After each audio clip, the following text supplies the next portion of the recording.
啦，翻嚟節目時間，又到貿發先鋒啦！香港國際專利授權展咧喺上個禮拜就舉行咗，展覽咧就展示咗超過300個品牌同埋授權嘅項目，範圍咧就涵蓋影視娛樂啦、潮流服裝、體育運動、藝術同埋設計以及企業品牌等等㗎。卡通角色咧一直都係專利授權業務嘅重要推動力嚟㗎啦。我哋今日咧就好高興啦，邀請到多萊寶授權國際總經理李偉生咧，分享下專利授權行業嘅最新發展㗎。李先生，早晨啊，你好。早晨，兩位主持。香港國際專利授權展咧，上個禮拜結束咗啦。多萊寶咧喺呢次展覽上邊咧，你有啲咩新嘅產品推出咧？你覺得展覽嘅反應點咧？咁樣今次展覽咧，我哋咧主要咧就推出咗3個新嘅版權。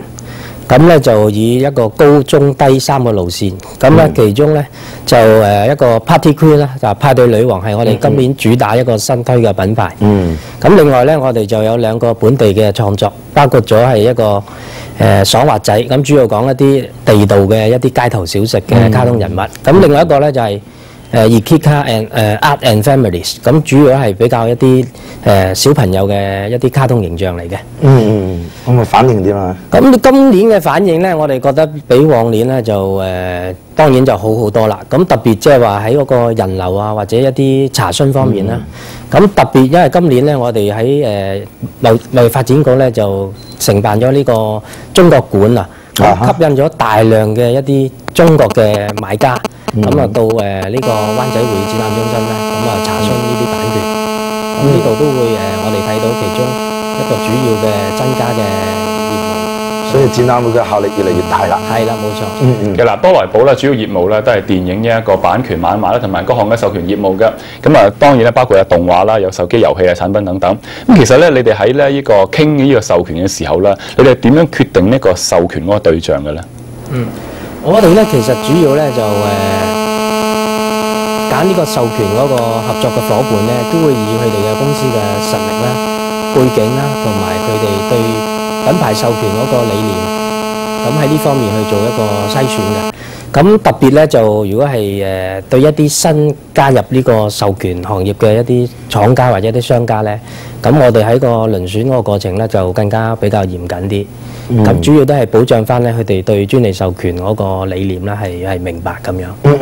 嗱，我哋知道李生授權業喺日本同埋美國嗰啲地方發展得幾成熟㗎。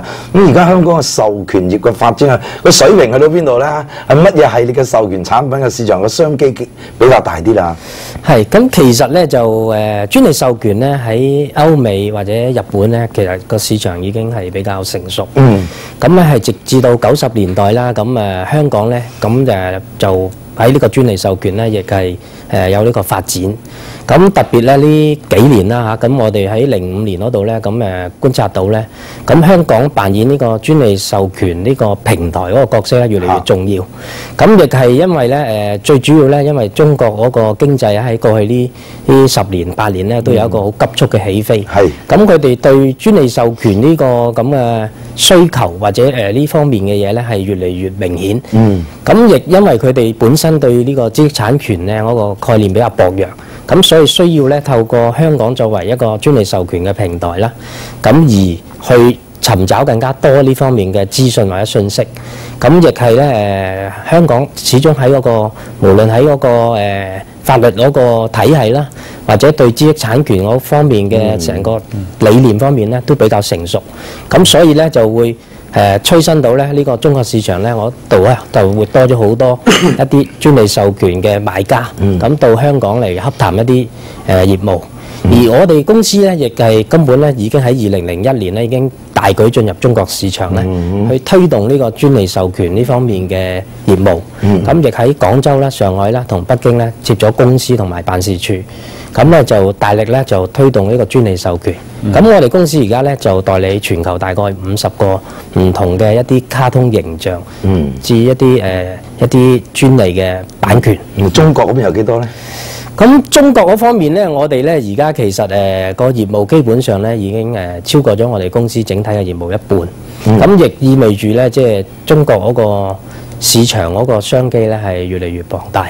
因為而家咧喺亞洲嚟講咧，咁中國已經係第2大嘅一個專利授權嘅市場，係僅次於日本。咁雖然因為中國而家對知識產權未話完全係好成熟，但係你睇到嗰個後邊嗰個潛力係好大咯。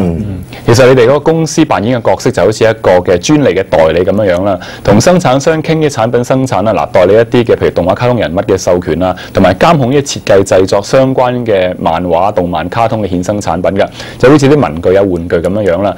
但係喺傾呢個生產嘅時候咧，你哋點樣去挑選一啲優良嘅生產商嚟保障嗰個專利嗰個形象咧？係咁，其實咧，我哋公司咧，咁都會有一個內部嘅一個監管嘅程序。咁最主要咧就係喺嗰個洽談呢個授權過程裏邊咧，我哋會先了解下呢個商家或者廠家對專利授權嗰個概念究竟有幾清晰啦。從而我哋公司會配合唔同力度嘅呢方面嘅一啲資訊或者資料俾佢哋。